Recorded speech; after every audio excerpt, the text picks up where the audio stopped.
All right, so this is a conical pendulum, meaning that we have a horizontal circular motion happening because of a string that creates an angle with the vertical, let's say, theta.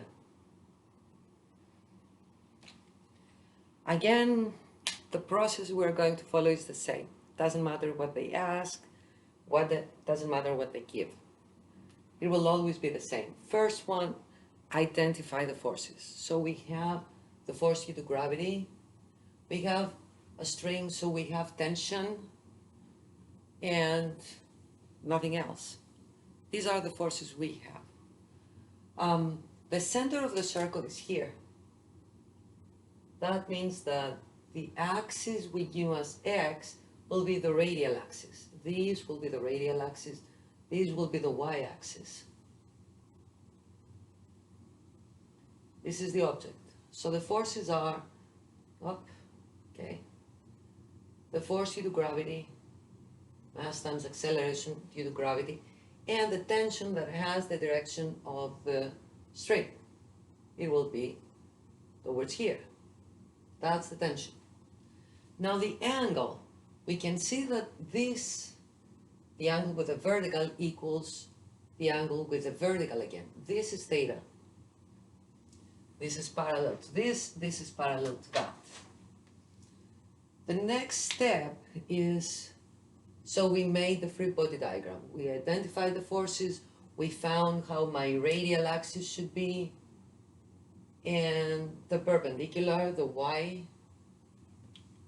So we see that a force, tension, does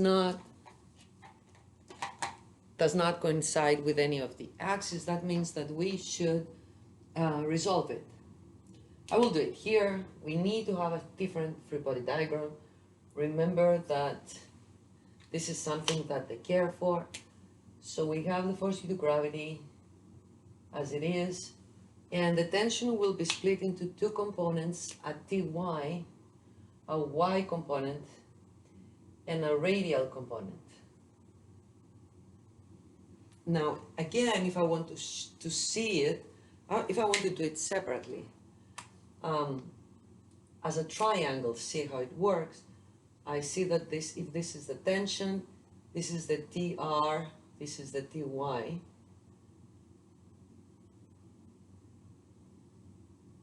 and the angle is here. We can see that the cosine of the angle is adjacent over hypotenuse. This is the right triangle. So the adjacent is Ty over the hypotenuse, which is the tension, meaning that Ty will be T cosine theta.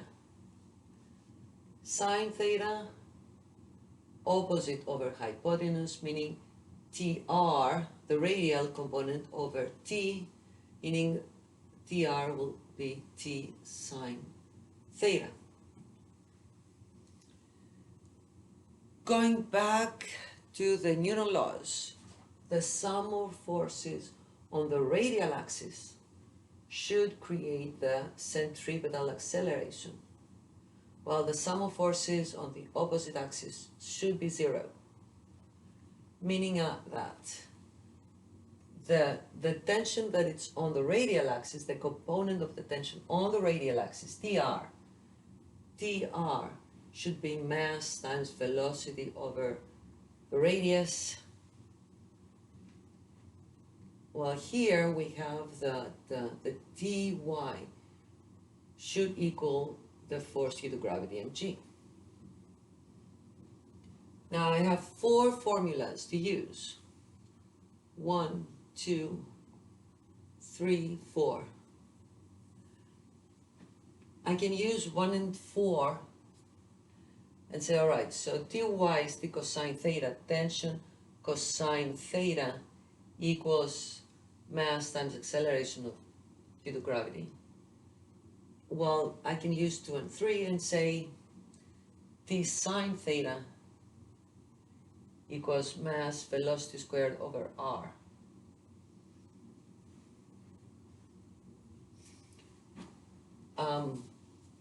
So this happens from, the first one happens from first and fourth, and this one from 2 and 3. So let's call this 5 and 6. Well, I have a preference for the tangent, so I'm going to divide 6 over 5. I'm going to divide the two equations 6 over 5, meaning t sine theta over tension cosine theta will be mv squared over r over mass times g. I will get rid of tension, I can get rid of the mass again. Mass doesn't matter, meaning tangent of theta equals v squared over rg, where r is the radius of the motion. R is this. So I have an equation. Let's have some space here. I have some equation that says that the tangent of the angle theta equals speed squared over the radius times of the circle of the motion times g. Now, they can give you us the angle and the speed and ask for the radius, or they can give the radius and the speed and ask for the angle, or give the angle and the radius and give the speed and ask for the speed. This equation can be solved for what we're looking for. One more thing that we need to know, that there's a certain relationship between the radius and the length.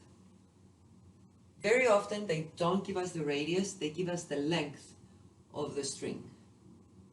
And apparently we can see that this is a right triangle, and the hypotenuse is the length L, so we can see that the sine of the angle theta will be the opposite over hypotenuse. So in case they don't give us the radius of the circular motion, we can definitely find it being this. So these are the formulas we can use. Hopefully it makes sense.